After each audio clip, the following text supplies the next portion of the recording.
মানুষের জীবনে বিবাহ এক অন্যতম গুরুত্বপূর্ণ অধ্যায়। দুটি মানুষের নতুন জীবন শুরু হয় সেই দিনটি থেকে।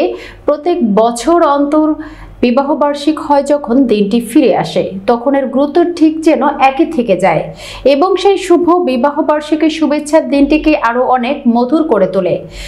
হাসি, আনন্দ, সুখ, দুঃখ আর মান অভিমান ভাগাভাগি করে পথ চলতে চলতে দীর্ঘ 22টি বছর অতিক্রম করে 23 বছরে পদার্পণ করেন লক্ষ্মীপুর জেলার রামগতি কমলনগরের কৃতি সন্তান সৌদি আরব জেদ্দার বিশিষ্ট ব্যবসায়ী, সামাজিক ব্যক্তিত্ব দিদার উদ্দিন রাজু ও ফেরদাউস আক্তার।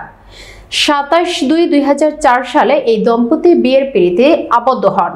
আজকের এই দিনে অত্যন্ত মনোরম পরিবেশে তাদের 22তম শুভ বিবাহ বার্ষিকী উপলক্ষে কেক কাটার মধ্য দিয়ে বিবাহ বার্ষিকী উদযাপন করেন।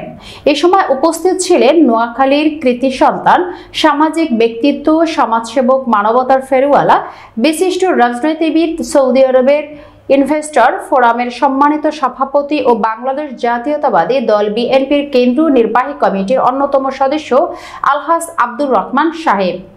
আরো উপস্থিত ছিলেন বৃহত্তর নোয়াখালী সমিতির সম্মানিত সভাপতি ওমর ফারুক ও লক্ষ্মীপুর জেলা প্রবাসী কল্যাণ সমিতির সভাপতি রওশন জামিল শিপু সহ বৃহত্তর নোয়াখালীর অসংখ্য জ্ঞানীগুণী ব্যক্তিবর্গরা সবাই একত্রিত হয়ে দিদার উদ্দিন রাজুকে ফুল দিয়ে শুভেচ্ছা ও অভিনন্দন জানান এবং আগামী দিনগুলোর উজ্জ্বল ভবিষ্যৎ কামনা করে সবাই তাদের সুস্থতা ও দীর্ঘায়ু কামনা করে দোয়া মোনাজাত করেন এবং পরিশেষে উপস্থিতি সকল আমন্ত্রিত অতিথিদেরকে ধন্যবাদ জানিয়ে দিদার উদ্দিন রাজু বলেন, আমাদের এই সুখী দাম্পত্য জীবনের জন্য আপনাদের সকলের নিকট একান্তভাবে দোয়া চাই।